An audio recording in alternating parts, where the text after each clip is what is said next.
Welcome sa channel natin, QuickBooks Pinas. This channel is dedicated para dun sa gustong matuto ng QuickBooks online.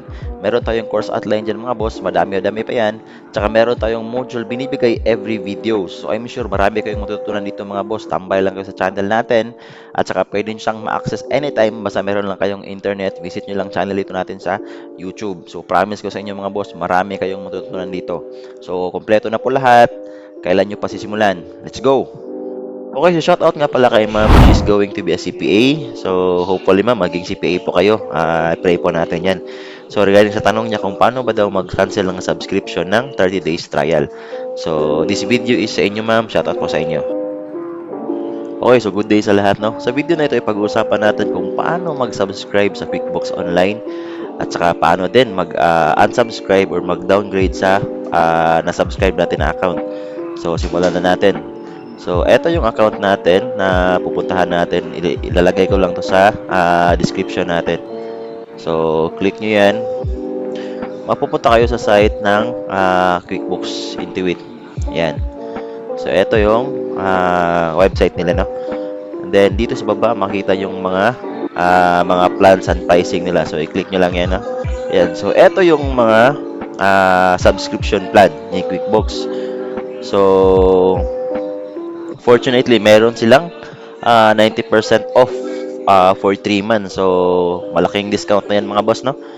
So, meron tayong apat dito. Merong Simple Start, Essentials, Plus, tsaka tong Advance. So, mostly, ito yung plus na ano nila, favorite ng mga customers na ina-avail nila, no? So, kung makikita nyo, per subscription, may iba't ibang specs, no? Dito sa Simple Start, meron ditong mababasa nyo dito yung mga specs niya. Dito naman sa Essentials, meron din dito. And then dito sa Plus, click nyo lang itong See All Features. Makita nyo yung mga features niya dito. And then yung Advanced, yung pinakamataas na subscription is makita nyo din dito yung features niya. So, for this tutorial purposes, tuturuan ko kayo kung paano mag-subscribe ng plan. So, dito tayo sa pinakababa muna, no? So, click nyo itong choose plan. Click lang yan. Pagkatapos, mapupunta kayo dito sa information details dito. Nakasabi dito is total due today. Naka $sign yan. Pero sa Philippine setup, yung babayaran natin is naka Philippine peso. So since meron na akong account sa QuickBook, so click ko na lang dito yung continue. So kung wala kayong account, gawa muna kayo ng account dito, no? Then dito sa akin, click ko lang itong continue. So, eto yung mga series of account na ginawa natin. So, nag-expire na yan lahat. And then, after that, magpa-prompt yung billing info nyo dito. So, pilapan nyo lang to lahat, no? Yan. So, bago nyo i-click itong subscribe. So, mag-subscribe muna ako. At i-blurry ko lang yung details, no?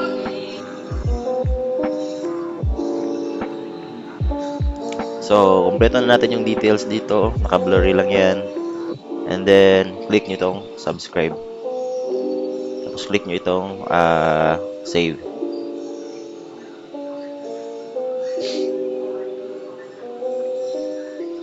So, yan.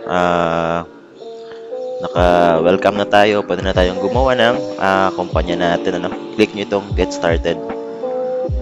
Tapos, pili kayo ng pangalan ng kumpanya nyo. So, for this tutorial, gawa ulit tayo ng company A. So, industry, piliin nyo ulit itong non-retail tayo. Ito, non-food. Tapos, company. Click nyo itong next. What's your role? Bookkeeper tayo.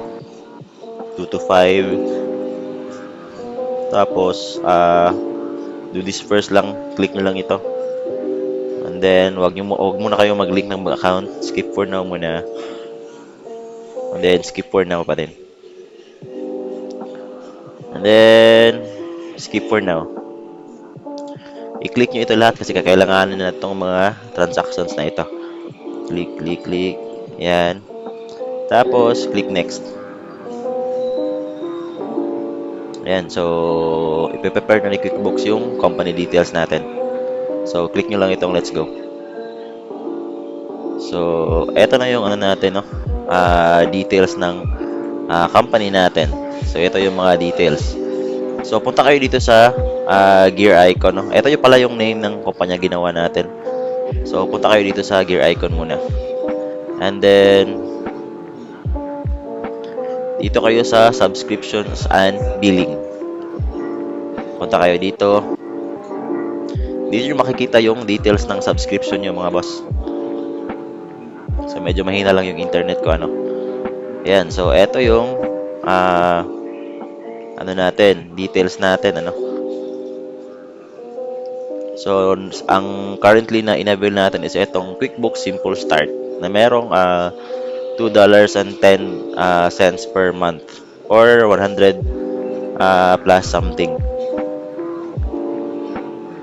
Ayan, so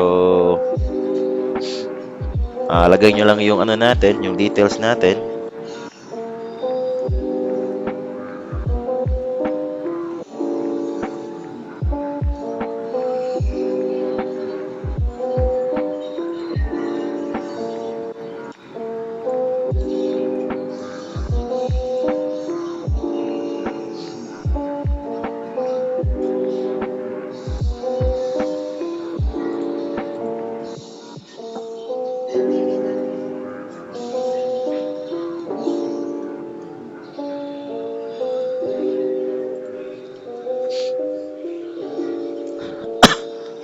Click nyo lang itong I'm not a bot registered business.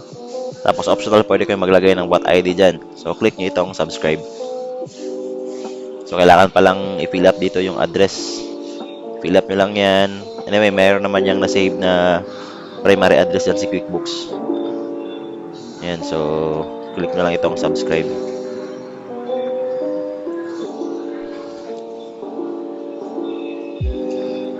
Yan, so naka-subscribe na tayo sa simple plan na subscription. So get started tayo.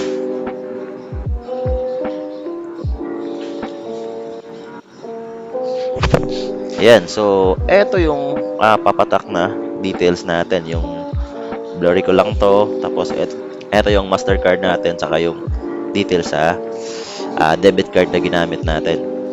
So pagkatapos nyo mag-subscribe, lalabas dito yung mga details ng subscription. So pwede namang mag-upgrade kayo dito. Pwede mag-cancel subscription. Yung payment history, dito yung mga view. So in case naman pwede nyo, kung in case naman gusto nyo i-cancel yung subscription, so dito kayo punta sa cancel subscription. Tapos click na lang itong cancel plan. So ganun lang. So dito tayo sa don't cancel muna. Kung mag-upgrade kayo ng plan, pwede naman dito kayo upgrade kayo sa plan. And then ito, pili lang kayo dito. So since naka-simple start tayo, pili lang kayo dito, no. So I suggest para mas ma-identify talaga kung anong requirements na kailangan nyo is magsimula muna kayo sa simple start. Tapos kung meron kayong requirements na kailangan nyo talaga, so akyat kayo ng dahan-dahan dito. Pili lang. Kasi kung diretso kayo sa advance, maraming features na kung for tutorial na ano lang yung gusto nyo, so maraming features na hindi nyo magagamit, so sayang. So start muna kayo sa simple start. Then later on, as you move forward, as you gain more knowledge, malalaman mo kung ano yung mga features na kailangan mo as you move forward. Ayan. So currently naka-simple start tayo. So depende na sa inyo, no, kung anong subscription yung gusto nyo, no. Ayan, so bako lang. Yan, ganun lang ang pag-subscribe ng sa QuickBooks Online natin, kung paano mag-cancel ng subscription at saka paano mag-upgrade yung plan. So, hopefully meron kayong natutunan, mga boss, and see you soon sa next video natin. Stay safe.